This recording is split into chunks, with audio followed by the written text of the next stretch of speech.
up, bulls, and welcome to December. Hope you guys are enjoying the holidays. Today I'm going to be having fun with this beautiful short wavy bob from Virgo hair. Don't want to hold you guys, just want to make sure you're subscribed. There will be 30 videos or more in the month of December. I'm going to be doing tons of hair reviews. I'm going to be doing some vlogs, some cooking videos. I've already got hubby on board to actually help me edit, so I am super excited. Hopefully I can get a vlog up for you guys later today, but I just wanted to show you how fun and cute this one is. I'll be showing you my curly hair routine for when I have nice curly hair.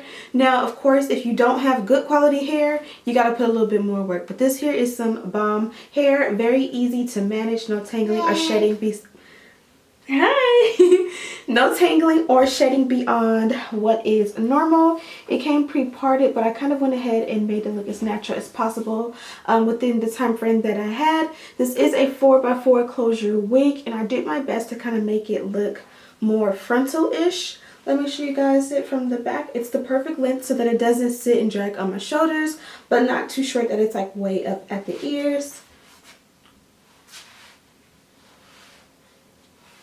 So when you get tired of it, you can have some fun and take it up a little bit higher in the back and make it a little bit more asymmetrical. You can do one side short, one side longer. You can just have fun with it. You can even turn it into a pixie cut of some sort at the very end. Even when you do short hair, you can always still make it versatile and get your money's worth by doing different styles as you get more and more and more tired of it, or as it gets older. Also, it's a closure, so the closure starts from here to here. So you can do like some little thin twisties or some braids going back, or you know, a small top knot bun. Just have fun with it. Again, hope you guys are enjoying the holidays.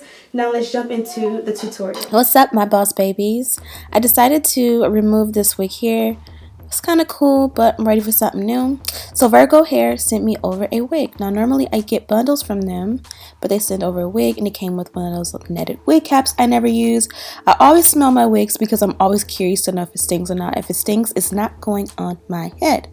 Now this one here is a 4x4 closure lace wig, pre-made, loose wave texture.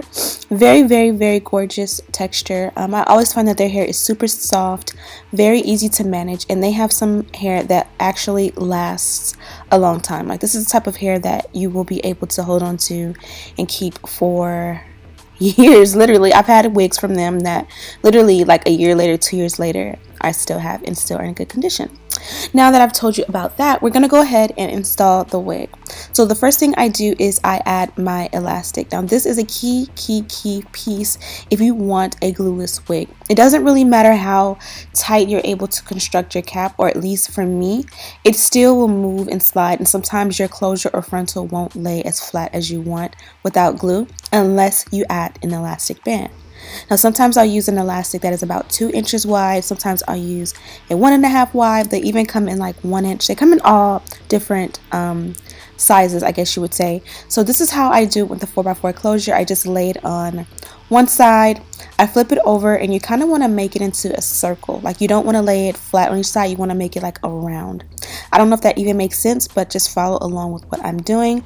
When I put the wig on and I flip everything right side in, it's going to make sense when it actually lays flat without glue.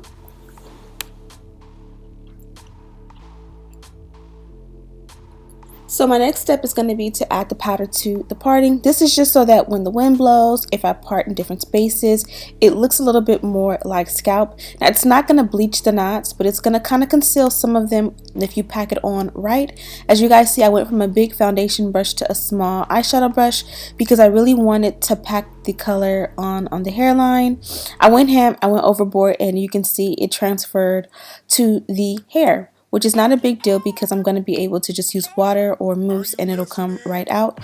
Whereas if you use like a liquid concealer or foundation, or even that leg spray that a lot of times I'll use, it'll keep an ashy tint on the hair, and that's the downside to using other products, and where I find that powder foundation just overall is the best choice for me. Now you guys can see when I part, it already is the same color as my skin. Again, this does not bleach the knots, but it does, you know, if you're not going to bleach the knots, this is definitely a must do to help, you know, from a distance, everybody think that it's coming out of your scalp. Now with 4x4 closures, I used to just wear them center parted or side parted with nothing. I find that the best way to wear a closure is to do your best to make it look like a frontal, just in the sense that you don't want it to be super full. With closures, usually they don't come pre-plucked, whereas with frontals now it's becoming more of a standard to become pre-plucked. Closures just come where, you know, at the very tip or very front of the lace is just as full as every other section of the lace, and you kind of want to thin that out. Now with this closure, I do find that because it's pre-parted, I don't know what it is, but personally, just in general, I do find that pre-parted lace closures and lace frontals tend to not be as flawless as free part. So if you are looking, I would honestly recommend that you choose the free part option. Now closures work, you're going to see in the end of this video and even in the beginning that this looks amazing, but just for my own personal preference, I find that when I do pre-parted, that part is just a little bit too perfect. It's almost like you want your wig to be perfect, but a perfect part doesn't help the wig to look perfect. Don't even know if I'm making any sense.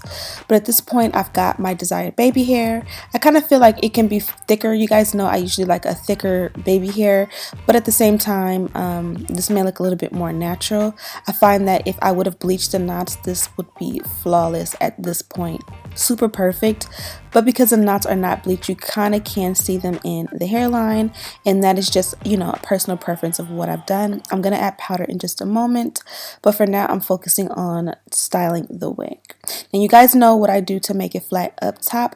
I like to go ahead and add a good amount of mousse and pretty much press that in with the side of my flat iron. A better option would be to use a hot comb and kind of just press the root out, you know, and maybe add a little bit of a holding spray on top of that. But, you know, this is an easier way, and this seems to be the way that works, you know, quickest and easiest for my installs. Now here I am kind of going upward at the very front of the closure, and the reason I'm doing that is because I kind of like that height in the front sometimes. So at this point I kind of thought that was what I wanted. Now I am kind of heavy-handed with the mousse in this video. An alternative would be to just co-wash the wig under the sink and to go ahead and just get it wet, you know, put a little bit of conditioner in it, and you will need less product for styling.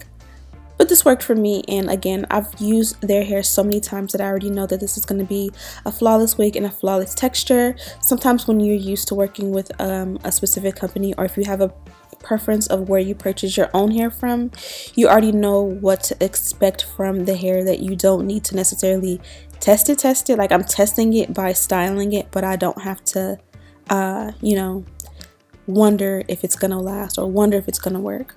So here I am going ahead and using my tweezers to kind of open up the parting a little bit. Again, this one is pre-parted, and I do find that it looks a little bit too perfect sometimes. So what I do is I just go against the grain and kind of just pull hair out from the parting area so that it doesn't look too perfect. Once I add my powder in the end, it'll look much better than it does right now, but it definitely did help. Like, you get a shot here and it looks a little bit more natural. Now here's a back shot of the hair. I don't know how many times I can say it, or how much I can say it, or how many ways I can say it, but Virgo hair has some amazing hair. They never ever let me down. And I've been working with them for off and on for about 3 years. So trust me, they have some amazing hair. So all I'm doing here is I'm adding a little bit of mousse. When you add mousse with no water, sometimes it does add a hold. So if you don't want a crunch or a hold to your hair, definitely wet it. At this point, I could not find my spray bottle for dear life, and I did not feel like submerging my head under the water. I found it now, so my life is saved. But at this point, I just wanted to style the hair without using water because I did not have a spray bottle. So even when I add powder underneath, I still go back at the very end and add powder on top, and this is just going to help because powder does tend to wear off. So you know, you will have to reapply it here and there. Even when I bleach my knots, I still add powder on a daily basis because when you bleach your knots, it makes the lace a general color. So either you tint your lace or you use like a foundation powder to kind of custom color the lace to blend in with your skin best. And again, I felt like the baby hair was a little bit too thin. Definitely many of you will, you know, prefer thinner baby hair. But in this case, I kind of wanted it to be just a tad bit fuller. Not like super thick and clumpy, but just a little bit more. And that's the great thing about, you know, wigs.